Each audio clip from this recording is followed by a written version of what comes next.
你们说这东相府最近是怎么了？啊，这3天2头的出人命啊！我看呢，8成是知府大人流年不利。哎，呸！这话可不敢乱说，小心传进大牢。我就那么一说，谁不知道最近沈大人春风得意的很呢？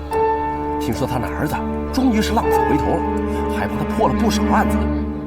我估摸着沈大人做梦也能够笑醒。你说这话倒是不假。哎，来，喝酒。哎，来。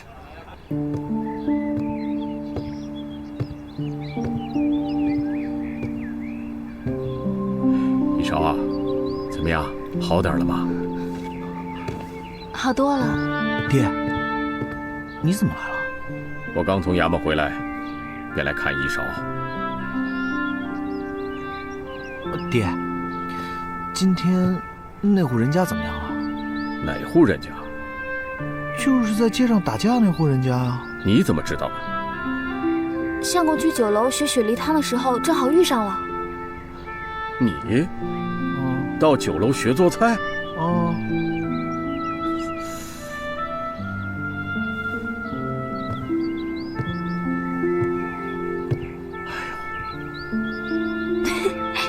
爹爹，您这是干嘛呀？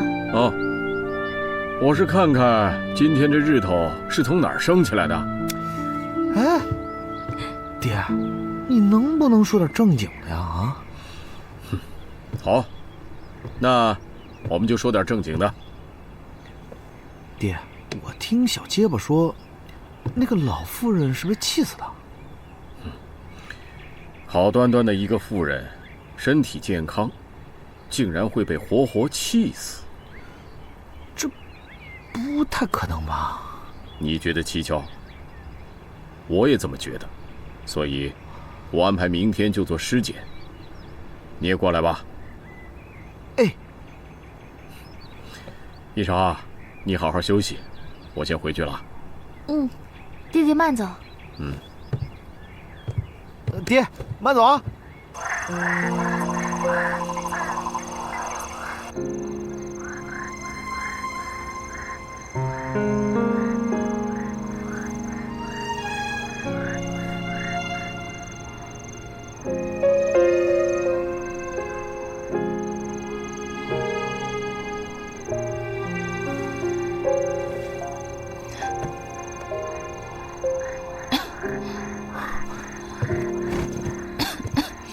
哎，你睡你的呀。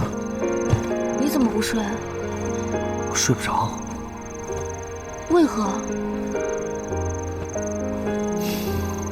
我在想，当时在酒楼门口看热闹的时候，若是出来劝架，也许那个老妇人就不会被气死了。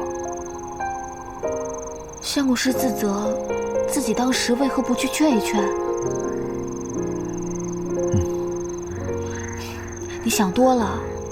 啊？那个老妇人到底是不是被气死的？其实现在还不能确定。今日爹爹不也说了吗？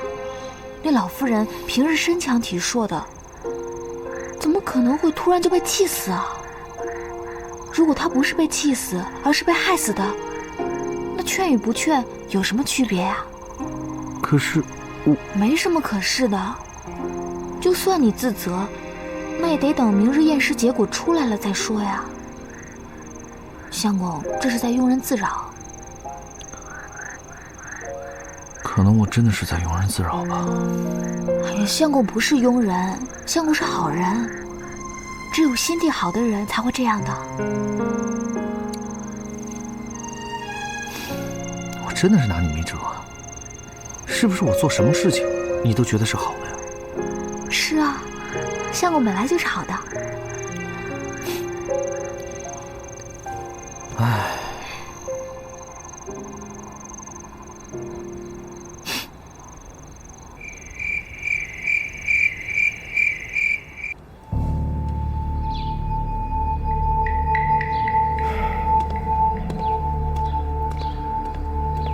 大人，这很明显是中毒而死。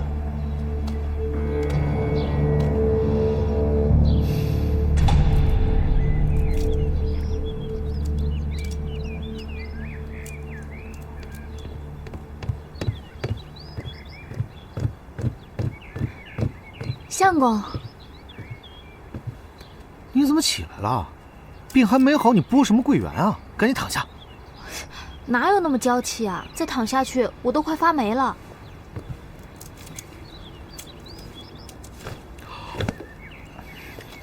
哎，相公，你们去衙门结果如何啊？真的不是被气死的。真的？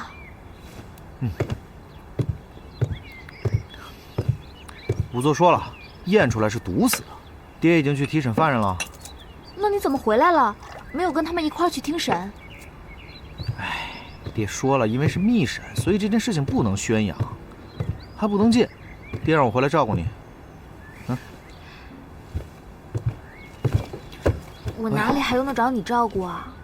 你看，我都好了。是吗？真的好多了。好的这么快？那是，我这叫好养活。谁说的？我娘子可金贵了。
你别躺，是我。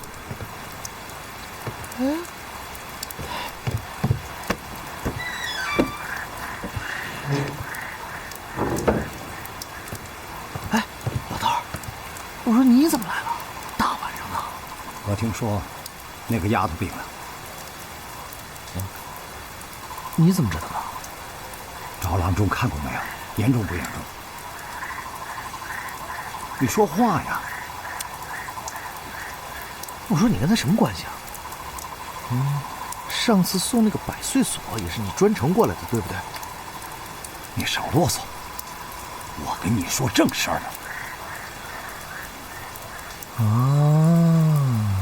我明白了，你是不是跟我丈母娘有一腿？有你个头啊你！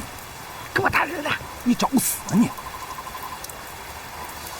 快说，一嫂的病到底怎么样了？哎呀，我感风寒，疲劳过度，不过已经好了。那就好，那就好。哎，老头儿，你们俩到底什么关系啊？这么跟你说吧，他的父亲对我有过恩，我答应他的父亲要保护他的安全。你小子和他有缘，你要好好的照顾他。要是有什么解决不了的问题，可以告诉我，我给你们出出主意。啊，你把这个拿着。什么玩意儿？我在你们的厨房里头放了一只无骨鸡，你把那鸡和这个参炖在一起，给给那个丫头吃了。我先走了。哎，等等，你这人来都来了，干嘛不进去看看一声？他可想你了。我不去了，他没大病就好。哎，你再等一下。哎，我问你啊，那天那个案子怎么样？什么案子？这2天呢，我进山里挖参去了。就是那个一个书生爱上一个姚姐，然后把他老娘给气死了。虽说这没什么可疑的，但奇怪就奇怪在他老娘是被毒死的。你小子喜欢断案了？哎，我就对这个有兴趣。那你就自己查去吧。记住，眼睛看见的不见得是真的，耳朵听到的也不一定是事实。那什么才是真的？用你的脑子。哎，我知道问你干嘛呀？你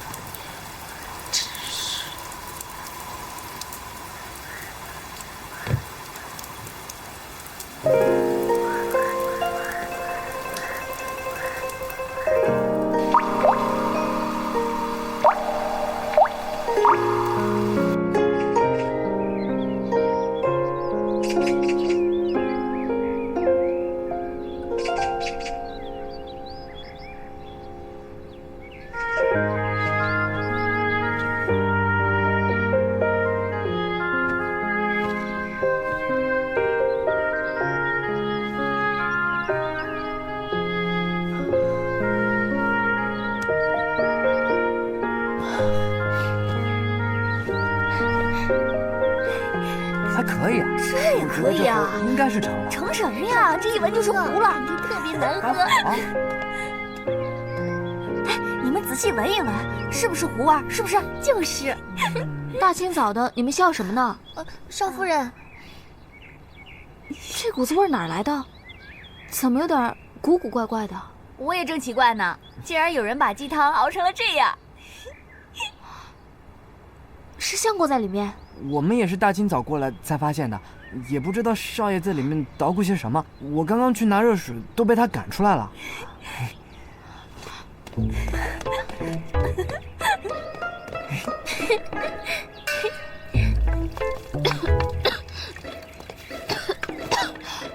相公，相公你在哪儿啊？相公，相公。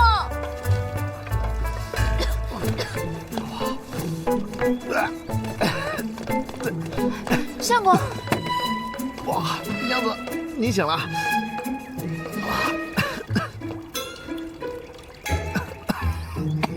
相公，你真好看。啊？你说什么？啊，没说什么。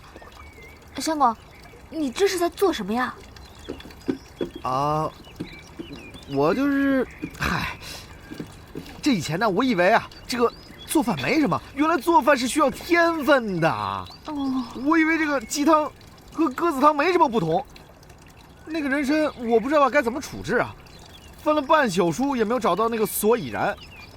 然后呢，我就随便给洗了洗就炖上了。还有，尤其那个柴啊，我平时啊看他们很容易烧的呀，可是我今天费了很大劲才生着。娘子，你很热啊？怎么手上全是汗啊？其实还好啦，一回生两回熟嘛。相公，那个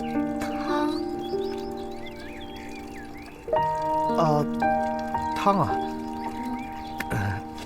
刚才睡着了，糊了。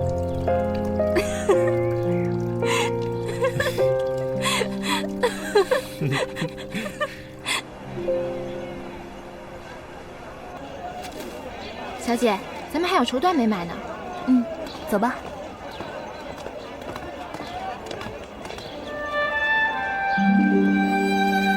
小姐，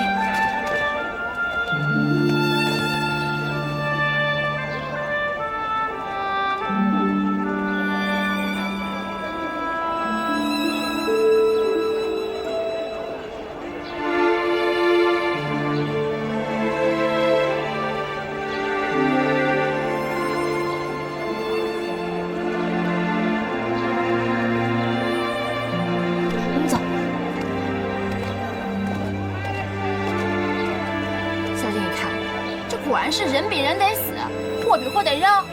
那烧饭的丫头，就一个沈勇，她还宝贝成那样，可见是没少吃过，还怕小姐你跟她争呢。为人妻嘛，这也是没有办法的事。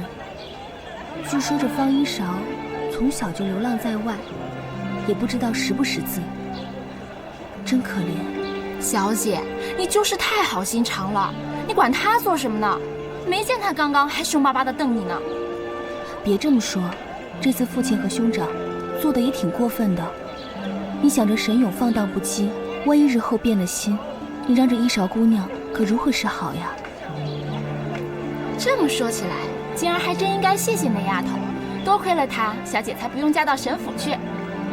是啊，是该找一天好好谢谢她。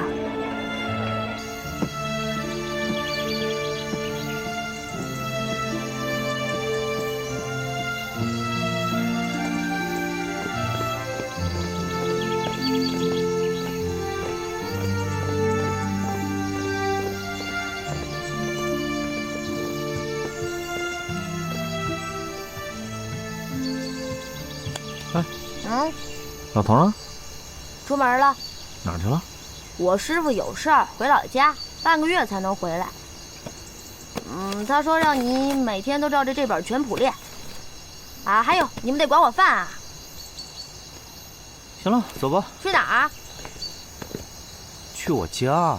不是说管你饭吗？让我娘子每天做饭给你吃，怎么不愿意啊？愿意愿意。来，一会儿呢，你就自己先去沈府，我和我娘子有事儿啊。哦，好，没问题。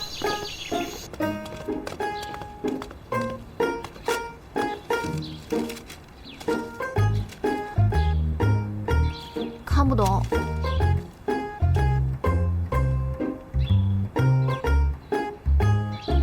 怎么说啊？这老头儿一出远门，说10天以后回来。那个书画摊儿给我留了书，说回来以后考我。这么巧，两个师傅都出远门了。走。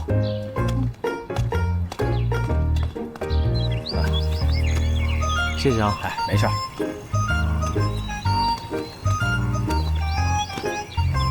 麦金，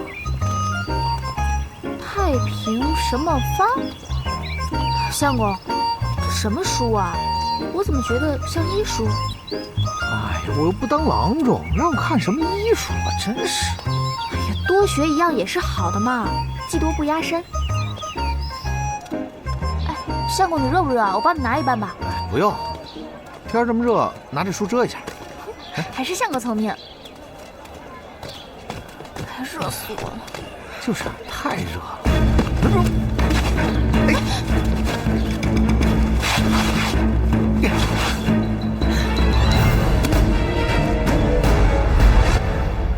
相公，你没事吧？哎呦，张秀才，沈少爷，您这怎么着？慢点，来，小二，拿酒来。哎呀，赶紧把他弄进去醒醒酒，再撞着人。您慢点，您慢点啊！生又哎，您看着点脚下啊，小心点。死又看点脚啊，倔。慢点，慢点。好好的一个秀才弄成这样，真是。掌柜的，这个人是谁啊？您不认识？大才子张文海啊。张文海？哦，是梁老夫子门下那个张文海。可是我记得他以前很精神啊，怎么现在变成这个样子了？莫非他也想学那个李白做个酒仙啊？切！哎，别提了，被鬼迷了心窍啊！英雄难过美人关。莫不是他看上了哪家姑娘，可人家姑娘没看上他？哼，要真是哪家的姑娘就好了。是个姚姐。姚姐？如今的读书人怎么都看上姚姐了呢？是哪家的？烟翠楼。好像叫个什么栾儿还是凤儿，总之是个鸟名。那张秀才啊，被他迷得魂都丢了，书也不念了。他师傅本来还想要他光耀师门，结果活活被他给气死了。什么？梁老夫子死了？是啊。多有才的一老爷子呀！哎，可惜了。这不，他现在就变成这样了，成天喝酒度日，活得人不像人，鬼不像鬼。你看他那样。催什么催？把你们掌柜的叫过来！掌柜的。沈少爷，要是没什么事儿，我就先进去了，还有些活呢。啊，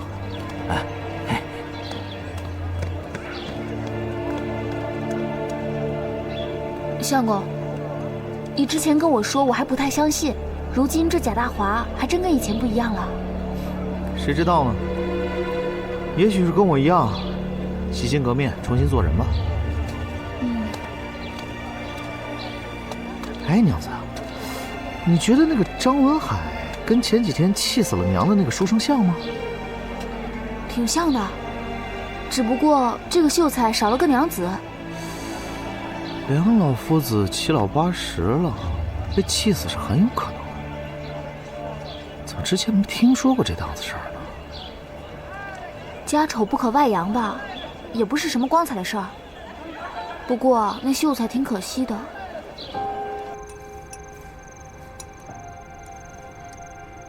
老爷，吃菜。啊。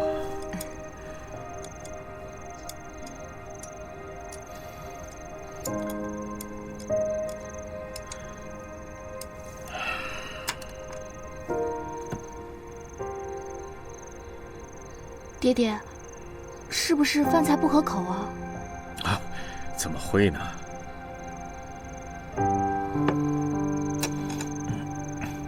爹，是不是案子又出了什么新的问题啊？有人招认了吗？倒是没有人招认，不过那个姚姐翠儿倒是说了一件怪事儿。怪事儿？她说这烟翠楼里有妖精。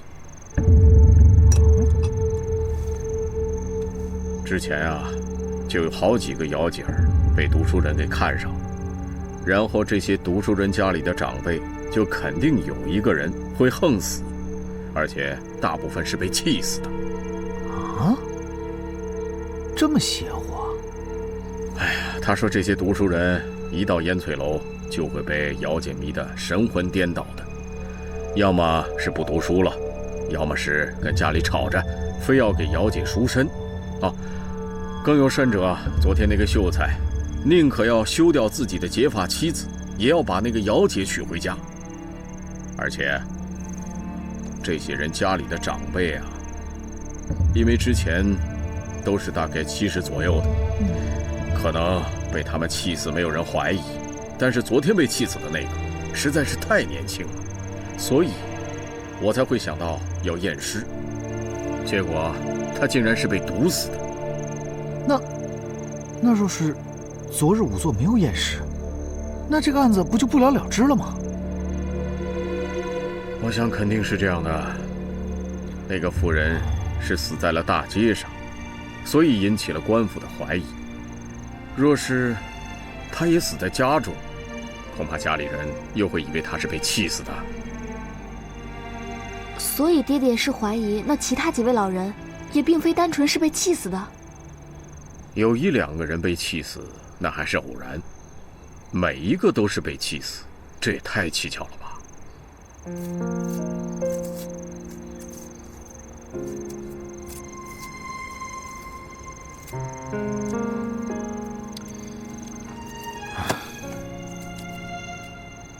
娘子，你说那些书生的家人真的是被气死吗？我不知道，不过我觉得这事儿挺蹊跷的。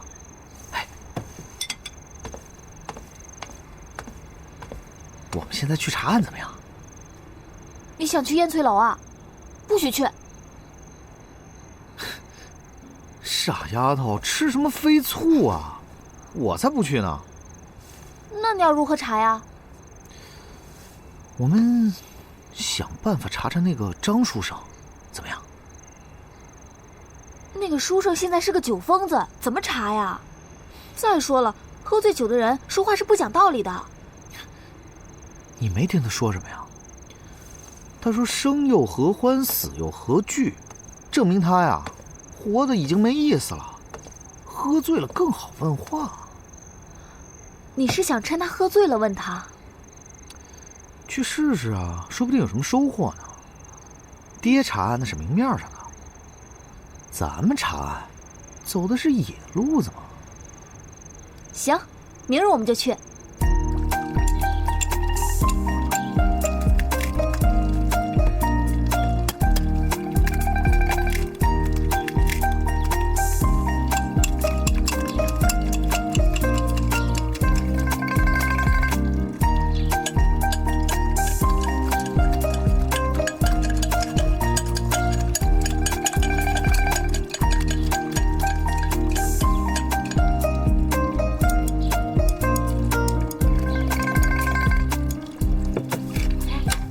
给少爷送去。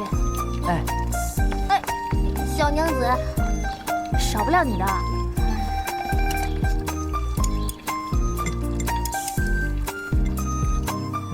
太阳复生却阴，周而复始，久久不厌，年复一年，此名主气。却阴生少阴，少阴生太阴，太阴生少阳，少阳生阳明，阳明生太阳，复生却阴，周而复始，此名克气。相公，娘子，这个蛋卷真的很好吃啊！我还做了好些呢。哎，你要出门啊？是我们要出门。去哪儿啊？去找那秀才张文海喝酒去啊。相公，那张文海不是爱喝酒吗？那我们去找他喝个痛快。走吧。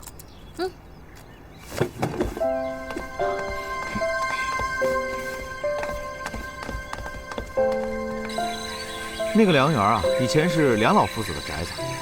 那张文海从小就失去了爹娘，是梁老夫子将他养大。梁老夫子既无儿女，所以呢，他们俩相依为命，形成父子。现在梁夫子死了，那张秀才一定很伤心吧？否则也不会每日借酒消愁。有什么好伤心的？自己造成的，怪不得别人啊。你别这么说嘛。我想他现在一定也后悔不已。所以啊，我更看不起这种人嘛。那个姚姐有什么好的？非要闹得天翻地覆，这么大动静。就算是真心相爱，作为一个男人，最起码要点担当，好不好？非得等到大错铸成，然后才后悔莫及，既负了夫子，又负了那位姑娘。所以说，我顶看不起这些穷酸书生。相公，有些事情很难说的。每个人的处境不一样吧？有什么好难说的？自己起的头，连累别人一块吃苦。我要是他呀，我一头撞死。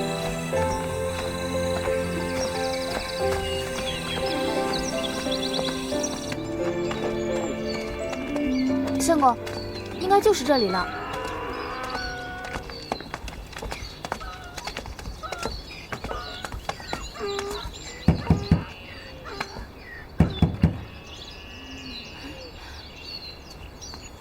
你们是找梁夫子的吗？他前不久过世了。我们是来找张秀才的，找那狼心狗肺的做甚？姑娘，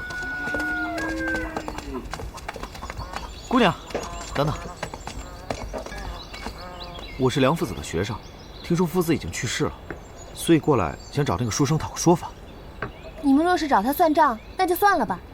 自从夫子走后，那秀才也不知道挨了多少顿打了，每次挨打也只是傻笑，还说打得好。后来大家都当他疯了，也便不再为难他了。那他此刻可在梁园里？在的，可能是又喝醉了吧。估计你们敲到半夜也未必会有人开门，可能要等到他再去买酒的时候才会出来吧。那他不吃饭的吗？吃什么饭啊？他那就是作死。妮子，跟谁说话呢？奶奶，他们找张秀才。你们就别打他了，那孩子也怪可怜的。老人家，我们不打他，我们只想找他问问话。我就是想知道，梁老夫子到底是怎么死的。这说起来挺伤心的。那梁夫子也不知道是因为什么，又想不开了。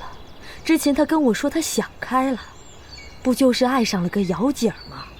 这也不算太大的错。文海那孩子还是好的，可谁成想，第二日他还是自尽了，害得文海疯疯癫癫的。老人家，您是说梁老夫子之前已经想通了？那就是说，他不反对张文海娶那个姚姐了？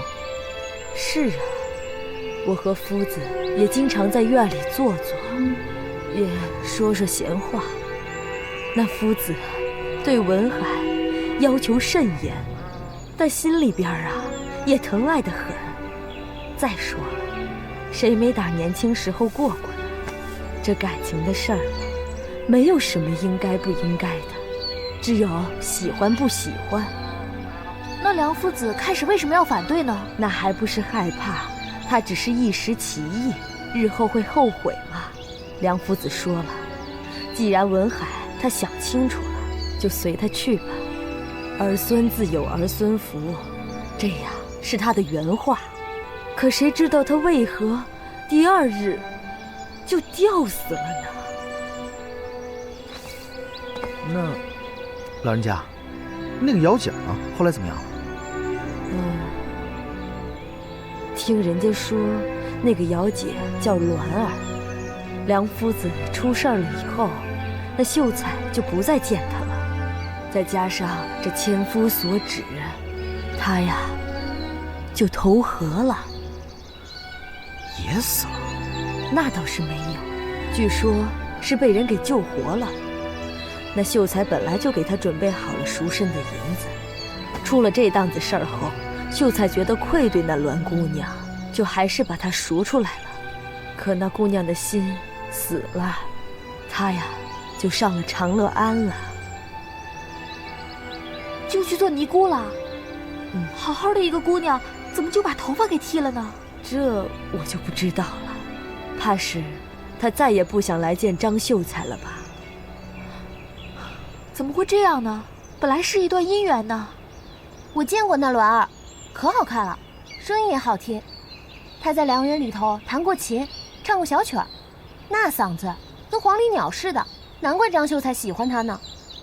那个姑娘来过良园，也就是说，梁夫子见过她。见过，所以说她是狐妹子呢。才见了一面，把老夫子也给哄得晕乎乎的，当时就答应了他跟秀才的亲事呢。谁叫你学人家说嘴的？走，快走！奶奶，我错了。这件事情说不通啊。可不是嘛，既然都已经答应了，为何要一声不吭的自尽啊？昨日小结巴打听来说，那个死了娘的书生卖的地契，只是他家几亩坡田的地契，而他家光是宅子就有2、3套啊，而且之前还谋得了米部账房先生的职务，每个月的月钱都有好些呢，所以他断不是一个只靠种田为生的穷困人家。那个媳妇儿啊，纯粹是借题发挥。都什么乱七八糟的呀！既然说不通，那我们就先见了那张秀才再说。怎么见啊？你没听那个小姑娘说，就算咱敲夜，她也不见得出来。那她不出来，我们进去就是了。怎么进去啊？哎，娘子，怎么进啊？娘子，你干什么？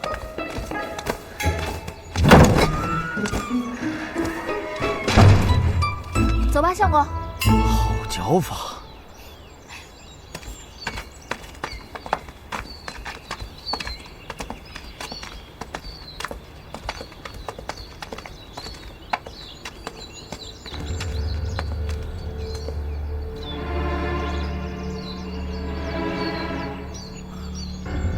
是杨夫子的坟，哪有人把坟做到这深宅里的？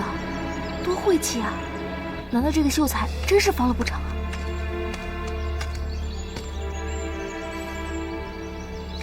嚯，真的没有醉死。娘子，我就说嘛，人越是想不通，越想买醉的时候，就越喝不醉。你们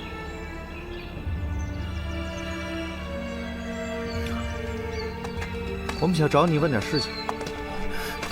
你别害怕，我们不是坏人。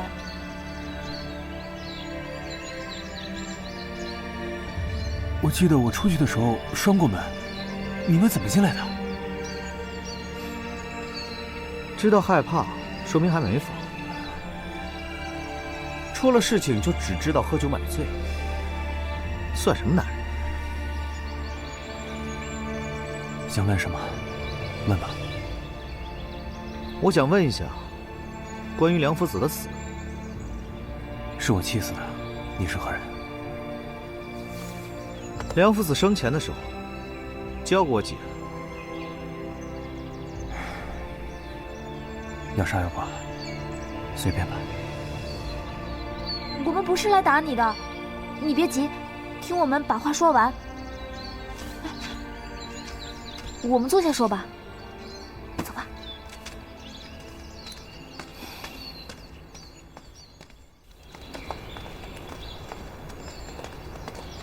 相公，你坐。秀才，你也坐吧。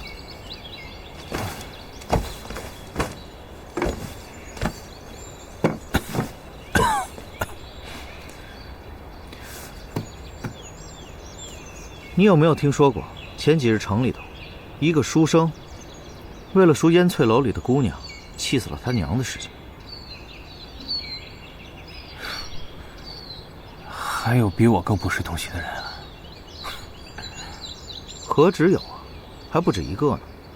有很多书生都为了给烟翠楼里的姑娘赎身，气死自己的长辈。可那书生的娘年纪不到50，体格向来强健。昨日仵作验完尸之后，发现他娘是中毒死的。毒死的？所以我们想，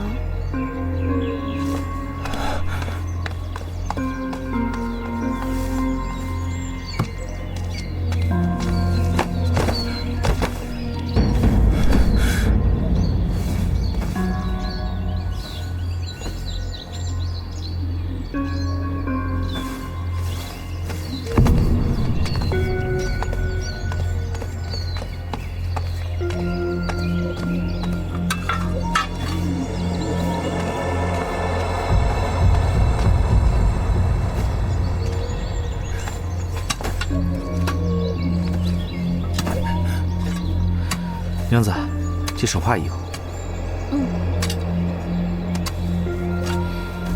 等等，相公。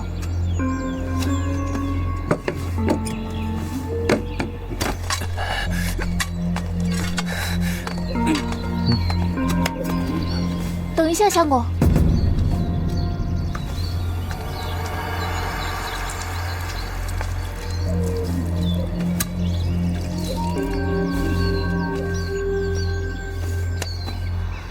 老夫子，他们翻尸捣骨是为了替你伸冤，你莫要怪他们。等我们把案子破了，就立刻拿好酒来祭奠你。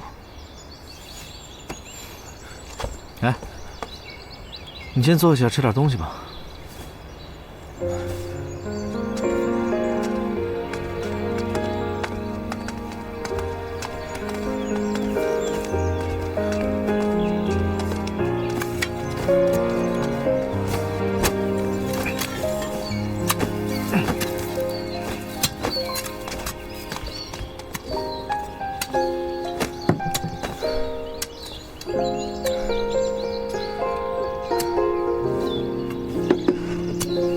来，先吃点东西。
喝点酒，别噎着。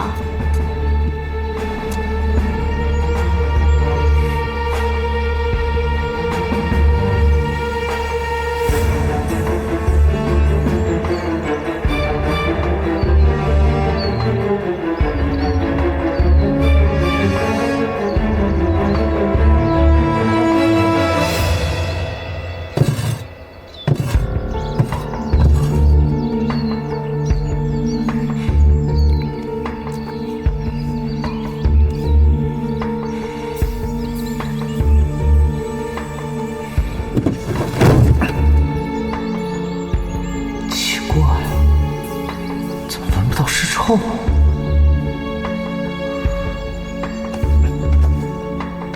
秀才，帮忙！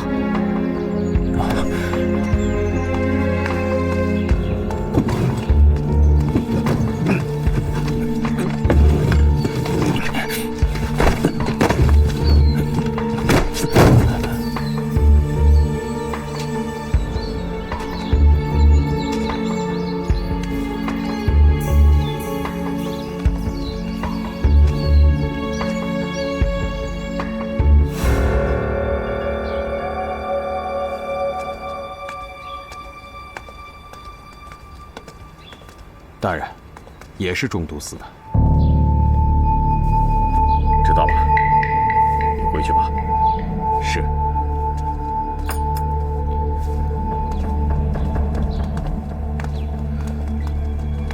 沈大哥，这些都是之前被气死的长辈的尸体，都是中毒身亡的。你小子长进不少啊！大人，我师父真的是被人毒死的吗？可他明明是上吊而死的。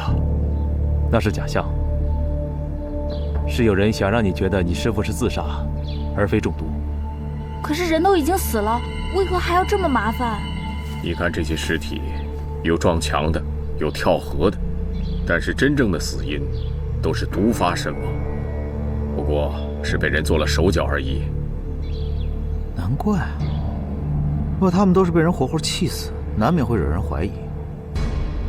爹，我在想，会不会那个书生的娘原本也是要死于自尽的，可结果突然跑了出去，就当街毒发了。我也是这么想的。文海，你跟我到书房来，我有话要问你。是。永儿，你带一少先回去。哎，不用了，我跟你们一块儿去吧。什么就不用了？一少身体刚好，你不陪他歇着，在这瞎胡闹什么？回去。爹爹，我不碍事儿的。一少啊，你身体刚好，需要休息，不然你娘也会心疼的。啊，听话啊。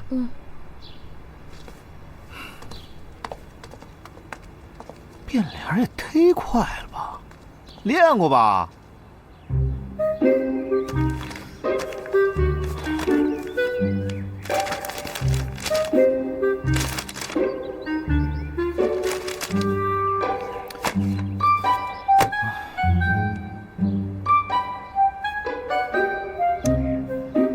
我爹居然会变脸？变脸？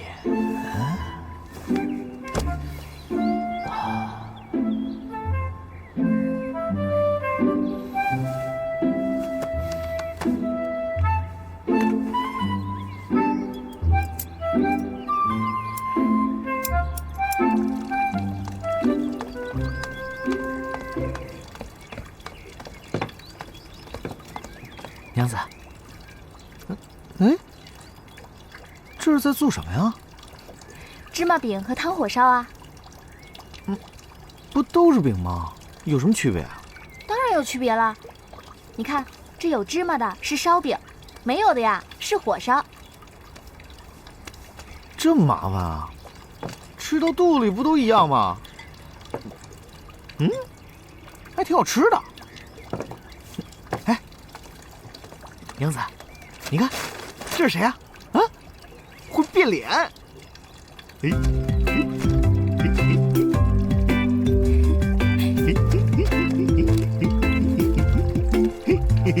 行了，你呀，小心爹爹看见了又要罚你。哦，走吧。去哪儿啊？长乐安啊。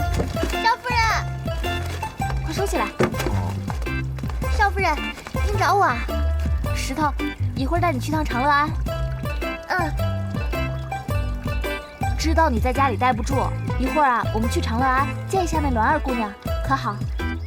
好啊，还是娘子最懂我。少爷不要脸！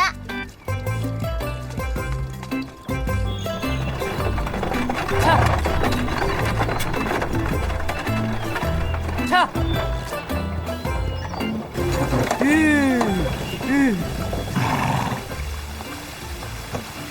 石头，你就住在山上的庙里吗？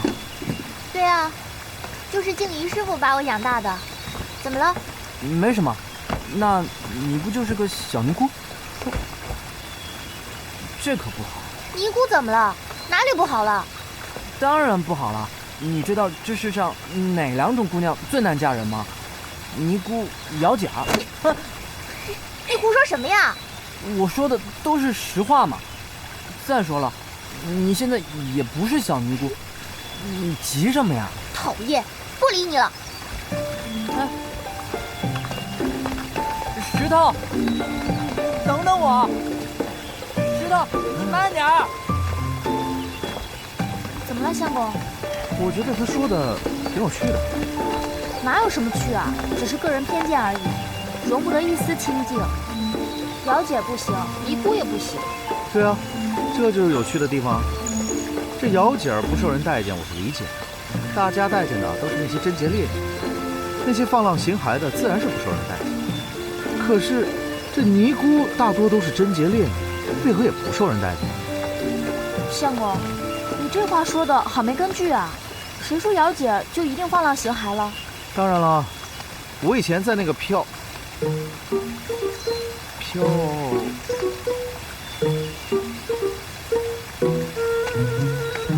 什么呀？啊，我飘啊飘。娘子，你继续说啊，继续讲。我的意思是说啊，尼姑以前有可能是做姚姐的，姚姐以后出了家也有可能做尼姑。一个人的心性是身份不能决定的，归根结底还得看人。娘子说的有道理，就像一个人今日穿的锦衣挥霍，明日又身着败絮奇躺，其实只不过是个皮子，真正的瓤还是同一个人。对，就是这个意思。娘子，那你觉得以前的我和现在的我，哪个更好呢？相公，你又说笑了，你从来都没有变过呀，一向都很好啊。可是别人都说我是浪子回头金不换啊。谁说你是浪子啊？在我眼里，你就是金子。什么换不换的，别人说了不算。娘子说的对。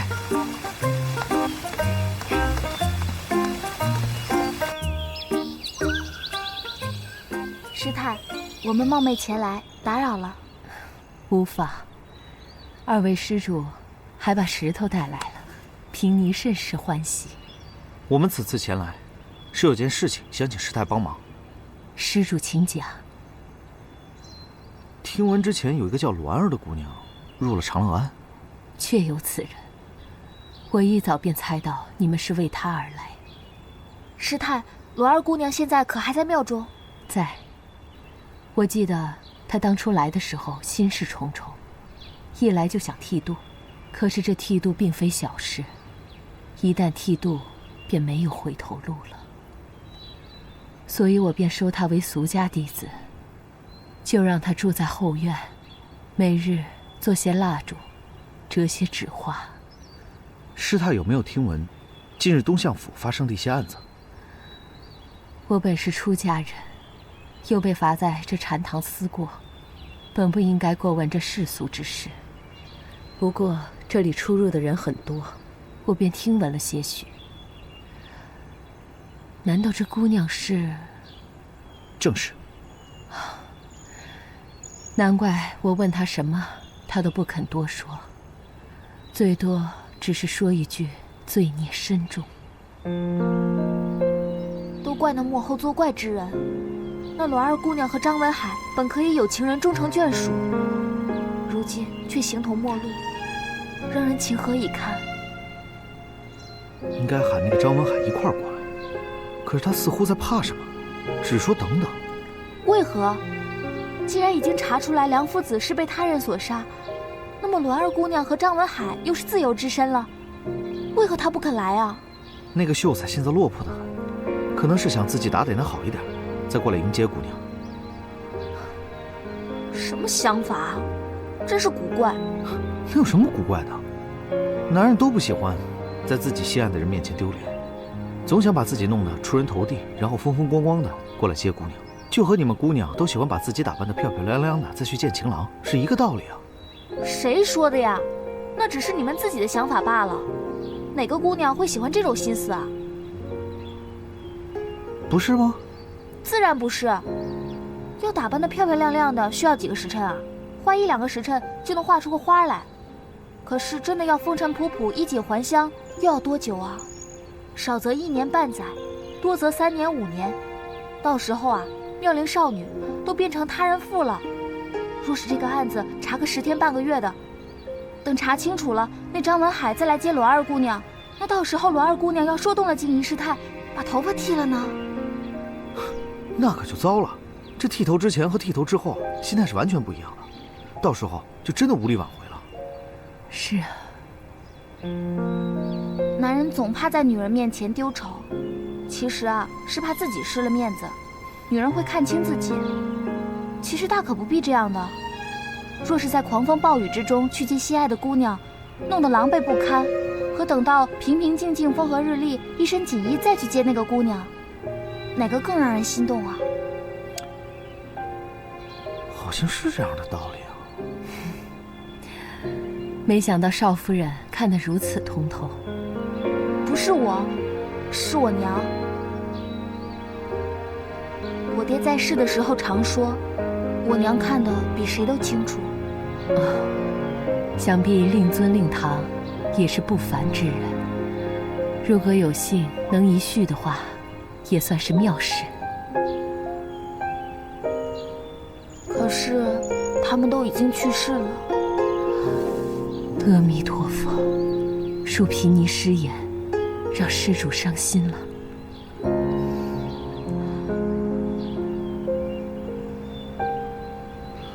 师太，不知道我们可不可以见一见栾儿？当然可以，二位施主请便。你们两个就在院子里待着，不要打扰了静怡师太的清修。哦。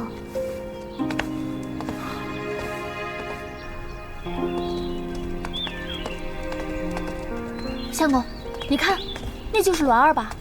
许就是。没想到从背影来看，这栾儿也是个清丽不俗的。若说她的样貌与宫里的金枝玉叶相比，也是有人信的。看来一个人贞洁与否，凭的果然是心境。我觉得也是。姑娘可是栾儿？这位是我相公。我不认得这位公子，不知找我所为何事？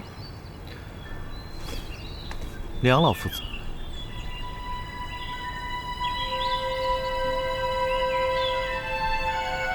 我不杀伯仁，伯仁却因我而死，我自知罪孽深重，唯愿长守古佛灯前，来偿还我这满身罪孽。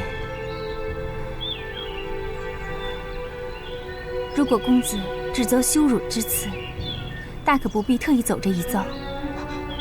姑娘，你误会了，我相公是衙门中人，只因最近有些案子，死者死得有些蹊跷，想来问问看有没有什么线索，并不是来羞辱你的。看来姑娘果真是误会在下了。如此是栾儿唐突了，公子莫怪。无妨。可如今栾儿已经不再理会那些世俗之事，更不愿意牵扯在其中。二位请回吧。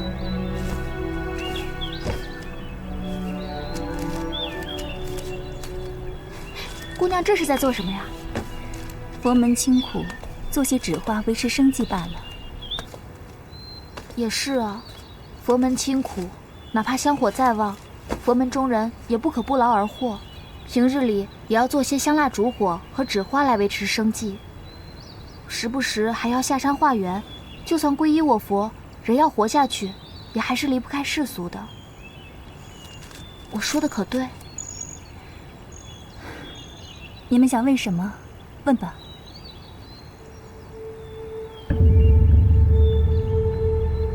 竟有人行凶作恶，这怎么可能啊？这个人很可能还在烟翠楼里，所以我们才来找你。你再仔细想一想，平日里有什么蹊跷的？在烟翠楼里？怎么会？或是你觉得有什么人可能会下毒？不可能。为何不可能？公子有所不知，那烟翠楼是什么地方？没有赎身的姑娘在楼里，就如同坐大牢一般，他们是不可能出去的。更何况，他们是弄不到毒药的。如果能这么轻易的拿到，那些想不开的，岂不都自尽了才是？那如此说来，这件事情不是烟翠楼的姑娘干的。那这烟翠楼里有没有什么人可以自由进出呢？除了客人是可以出去的，连护院的也都是在楼里。还有一些打杂的或者是妈妈们，他们是可以出去的。那你再仔细想一想，有没有什么可疑的人？我有一事想不明白，那些命好的姑娘一旦被赎身，别说是姐妹了，就连妈妈们都烧香拜佛，为何还用这种手段加以陷害呢？会不会是有人特别小气，见不得别人好，所以才从中作梗？其实窑馆这种地方，一旦入了，便是终身入了，赎出来了又能如何？迟早还是要回去的。这是为何啊？既然已经赎身，又嫁了人，生了孩儿，这不就已经是从良了吗？浪子回头，只有男子可以，女子可没这么好命。啊，光顾着说话了，就忘了给二位倒茶了，我这就去拿。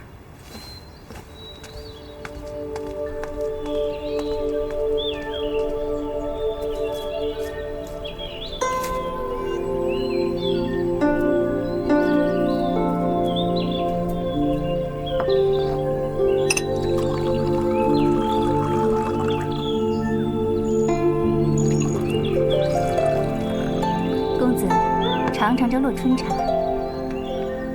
请。洛春茶，这名字倒是挺好听的。这有什么好听的？花儿经过了春天，注定是要落的。这世间的女子，就如花一样，有的还没绽放，就在细心照顾着；可有的花谢了，落了，归了尘土。也没有人再看一眼。姑娘为何说得如此凄凉？那张王海不是一心一意的念着你，还为你赎身了吗？自从梁夫子死了，他便没再见我。夫子死了，他便不想再跟我在一块儿了。他只是自责而已，并不是不想见你。一样的，情爱这种东西，就像这个瓷杯，一碰就碎了，拼不回去的。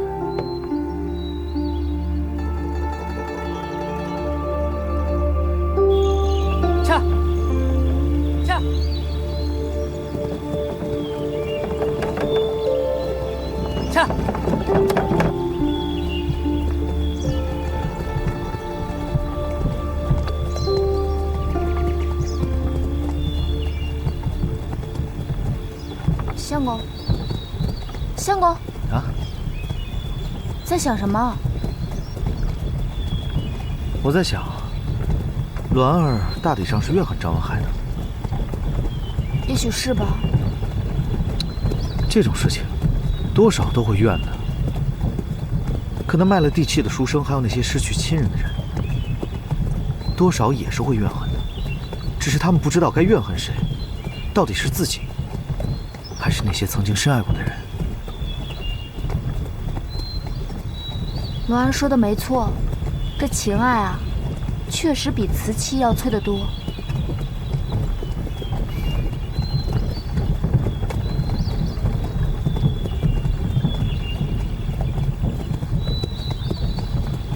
哎，娘子，你说，会不会用这种法子伤害别人的人，心里也是这样的想法？什么法子呀？会不会他们也是为爱受伤，然后心存怨恨呢？相公是觉得那害人的人还在燕翠楼里？可能是，也可能不是。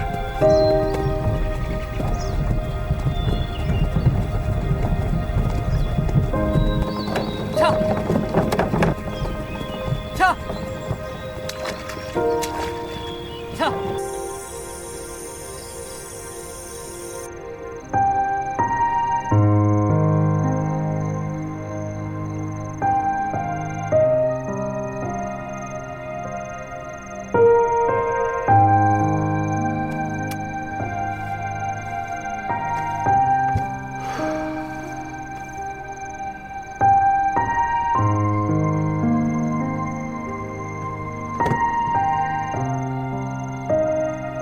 相公，吃饭了。哦，我看厨房里有些鸭肉和米饭，便做了鸭肉和蛋炒饭。来尝尝。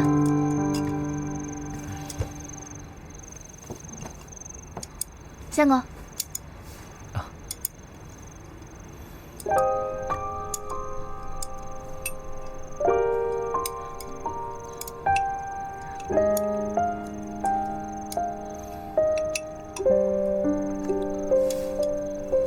娘子，我跟你商量件事情，但是你不许生气啊。你是不是要去燕翠楼啊？娘子真聪明啊。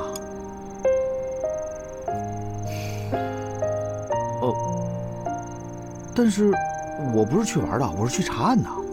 如果娘子不放心的话，我叫沈大哥陪我去。那有什么区别啊？你们都是男人。但是沈大哥的为人和人品不是更靠谱一些吗？人品靠谱有什么用啊？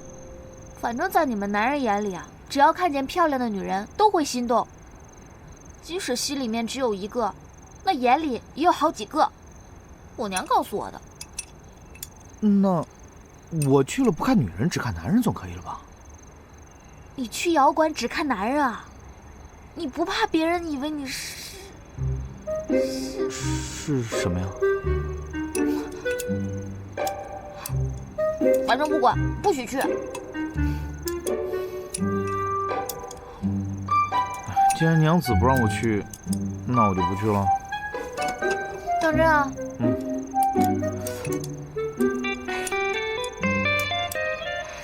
相公。哎，娘子，我们明日吃什么呀？你想吃什么呀？哎呀，不知道是不是喝了这个洛春茶的缘故，总觉得口里有点清淡，我想吃点口味重的。口味重的？那我明日做些红烧的菜，好不好？好啊。准备的如何啦？哦，肉都切好了，5斤猪肉拼1斤鱼肉，外加10个鱼泡，让卖肉的掌柜仔细切的，可匀乎了。葱姜蒜已经切好了，香菇、马蹄、瑶柱和咸蛋也已经备下了，高汤已经炖了几个时辰了，马上就好了。行，那我们开始做菜吧。小娘子，小娘子，我们今天吃什么呀？红烧狮子头。耶！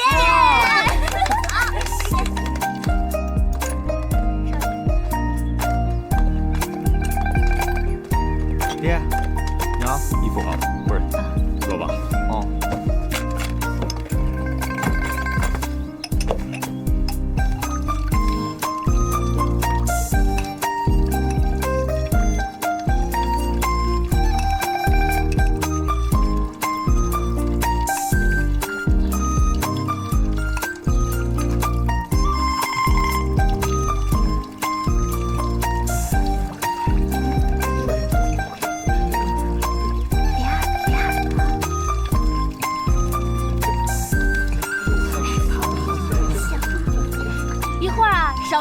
的。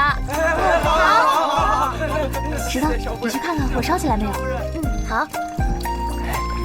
少夫人，怎么那么香，还是生的呢？这里面啊，我加了绍兴老酒，里面有鱼，加入酒啊，就会去腥又提鲜了。刚我就在想了，这做狮子头为什么要加鱼？这又是鱼肉又是鱼泡的呢？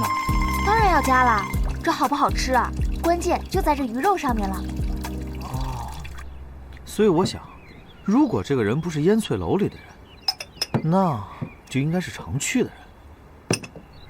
的确如此啊，我跟吉儿都觉得这个案子的关键还是要从烟翠楼查起。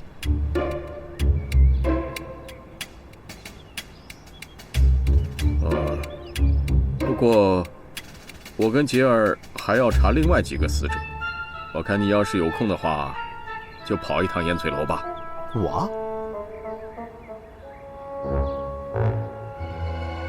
我不去，要去爹你自己去。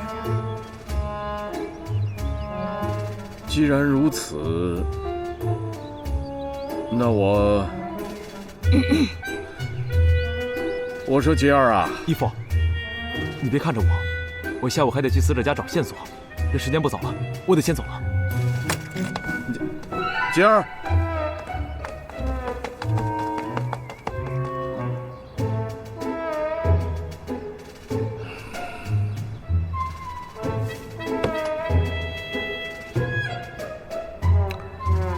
此事耽搁不得啊！我跟吉儿都有要事在身，要不然还是你去吧。沈大哥有事儿，爹你不是没事儿吗？我看还是你自己去吧。你必须去。娘，你评评理啊！哪有老子逼着儿子去逛窑子的呀？再说了，我也不是衙门里的人呐，我去怕不合适吧？既然这样，那就我跟你。沈一博，你够了没有？哪有老子带着儿子逛窑馆的？我这不是在跟你商量吗？夫人，夫人，夫人，你别生气嘛。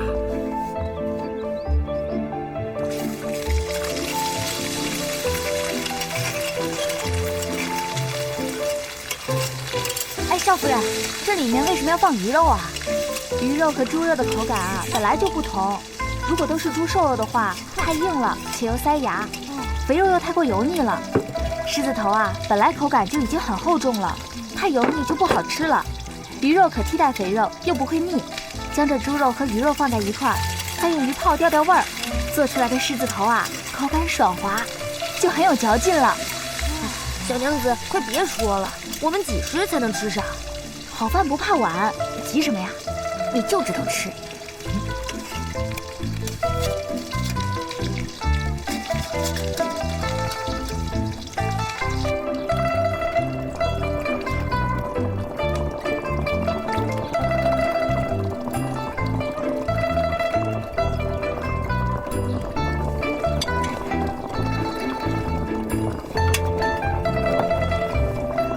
这是我的。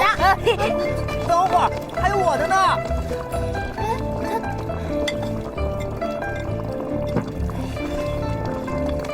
李安，把这个送到夫人房间吧。哎，好。剩下的就是你们的了。相公，吃饭了。哇！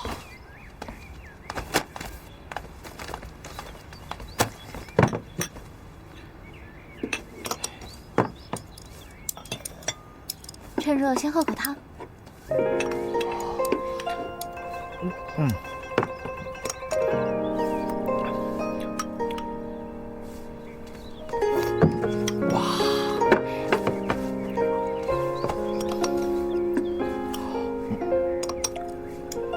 哇，好吃！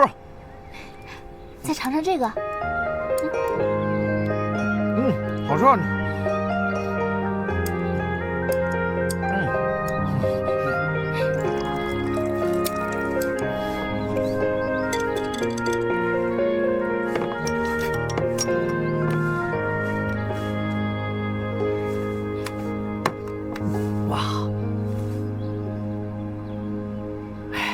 子，这太好吃了，明天我们继续吃这个好不好？再好吃的东西多吃几日也会腻烦的呀。再说了，我会做的东西多着呢，香狗你就不想多吃一些？哎，娘子做的什么都好吃，我都喜欢吃啊。